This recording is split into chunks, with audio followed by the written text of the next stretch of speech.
Right now, we are very excited to have our guest co-host. She is the COO and Director of Education Initiatives at the Emirates Literature Foundation, here to discuss how they are nurturing young readers. So please join us in welcoming Dania Droubi is here. Dania, thank you so much for being on the show. Thank you so much for having me. So, what makes you so passionate about literature, especially when it comes to education and children?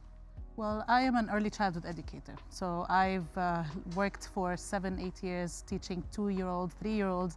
And of course, reading and books is at the heart of everything that we do. And having my own kids, we've always, as you rightly said, we do the reading before bedtime. It has to be part of the ritual.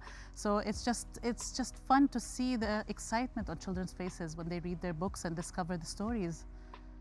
So Dania, when it comes to the actual festival, as I said before, I've been going for many, many years. I've been a fan and also got to participate in one year as well, which is fantastic. So how does it help people that haven't been here before be a part of the cultural hub that the UAE is? Well, there's, the literature community is growing. And I was just telling, some of your cast here, we've run these community events every month where we're bringing poets, authors, writers, singers, and bringing all this cultural community together. It's been growing over the past year, and the solidarity that they show for each other, they show up for their shows. The outreach that we do for schools and universities, we take authors all the way to any school and university in the UAE. So we're bringing these books and literature to them. And this is how we bring them all together. And then it, of course, it culminates with the festival.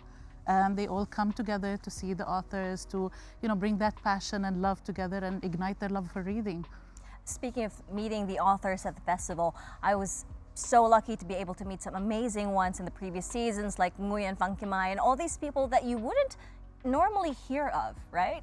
And so I want to know now, how do you give a platform to these people who are probably underrepresented, or just to promote inclusivity? How does it happen? I mean, we do a lot of research, and as you said, there are the big names that everybody knows, but then there are the great authors that don't have that visibility. So with the festival, we try to bring these authors together.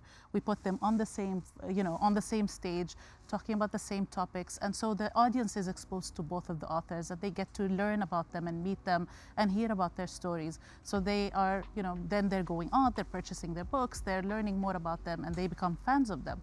And these authors meet other authors, emerging writers who also are at the festival and talking about their books, and these friendships develop. So next year they talk about it more. We did this. I know Lane being at the festival, and he talked about his book. I know made a lot of friends being at the festival, and that I'm hoping he will co-write with some of them and have a new book coming out. Oh, I like that. We cannot wait to see it. Now, when it comes to literature, some people might say that literature has a lot more competition than it used to. Competition over the attention of children and adults alike. We've got TikTok, we've got Instagram, we've got so much short form content. But the thing I love about Dubai is how we're quick innovators, quick adapters. What is the Literature Festival doing to digitize, to modernize, to try and pull in the young readers and the old readers alike? Well, I don't think there is competition. Okay, There are different means of exposure, and we have to embrace technology. It's here to stay. TikTok, with its Book Talk series and Book Talk influences, has been a great way of exposing the technology generation into books, and they've become fans of it. And I was talking to one of your cast, Vanessa here, who she said she was at the festival last year. She knows about one of the authors through TikTok, and so she was so excited to come that she said it made her year. Just meeting the author and getting her book signed by her was just, the highlight of her year. So we embrace the technology. We look at what is popular, what are the kids looking at. Even, at this point, even if they're reading on their phones or on on their digital platforms, as long as it's reading, why not? We still want them to read. We still want that imagination to grow. We want that vocabulary to grow. So if they're reading it on the books, but I think there's nothing like a real book. Yeah. The smell, the feel, the generation, the kids these days. You can impress people on the metro. Of course, Your book. of course. You know what I mean? And there's that whole physical thing about the book. You said it, the smell, the feel, the touch.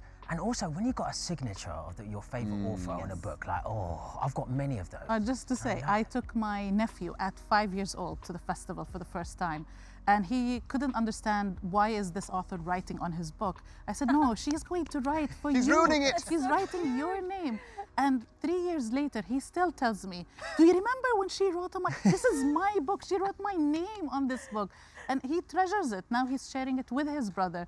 You know, so it's these memories that we're creating at the festival. Absolutely. Wow, Dania, stick around, because there's so much we've got to talk about. We want to know what's happening this year on the show, and fantastic.